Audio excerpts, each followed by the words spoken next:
It's always been a very vibrant punk community. Venues have all closed really quickly because people hated punk rock. If you're hungry enough to do something, you're going to make something happen.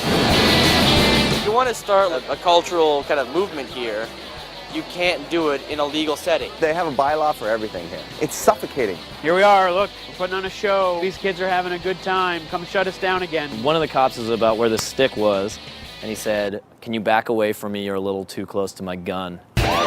People making art and music, but they're just not doing it with a permit.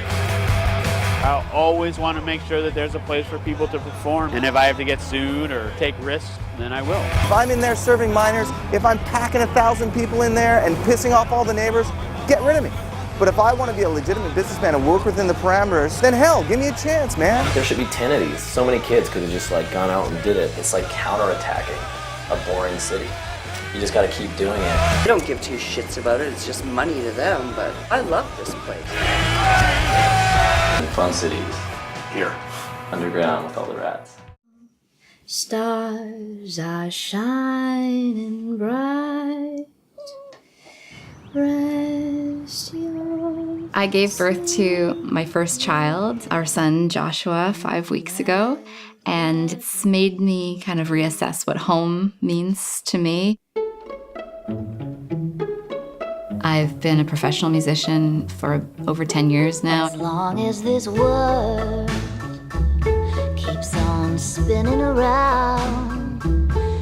Being on the road, for me, home can be right there on the stage, performing for an audience. It doesn't matter where he is. If my baby looks up, he sees his mom and he sees his dad, I think that will be home for him.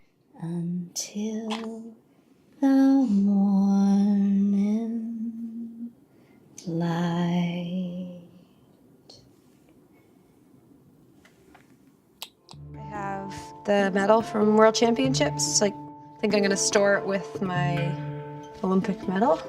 As cheesy as that sounds, which is, of course, in my dresser by my bed. The bottom here that lives. Winning the Olympics was such a crazy childhood dream that actually came to reality. And the chances of having it literally right in your backyard about 20 minutes from where I went to high school was just amazing. I think practically every winter is a pilgrimage to Buddha Gaya. So large number of Tibetans used to come. Then early 60s, 70s, no Tibetan from inside Tibet, yes, but only refugee.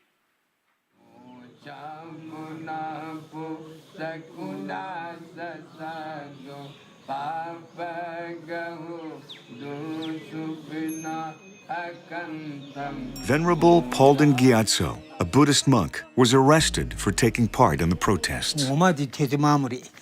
I have documents here that show the record of my prison terms. This one describes how I put up an article about Tibet being an independent country. The other is the record of my 33 years in prison. From the start, we were strung up, beaten. They threw boiling water on us. They bound our legs with iron shackles and our hands with sharp cuffs. And I still have all these marks on my hands and thumbs. When I met with His Holiness in 1972, every time he looked at me, he started to laugh. Yeah, because you had ponytail. Oh, more than that. I was a Chinese Zorro. And he was wearing some kind of he was a hippie that time, I believe.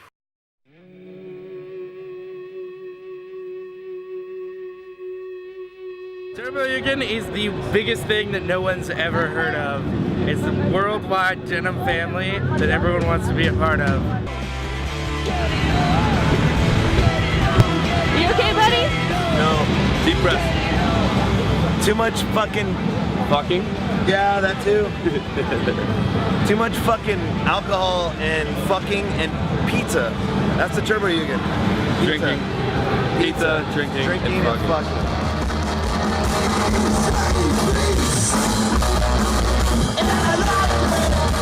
I didn't have the best family life when I was growing up, and finding Turbo Yugen was like finding a brand new family and finally feeling like I belong somewhere.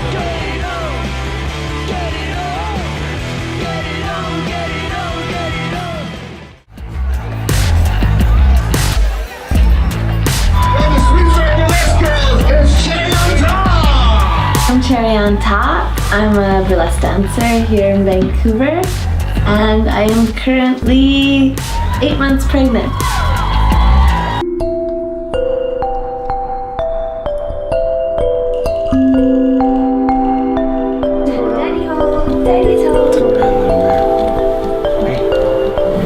Usually after a show, you get to come home and sleep and recover, but I've learned that after a show, I just get tortured awake constantly.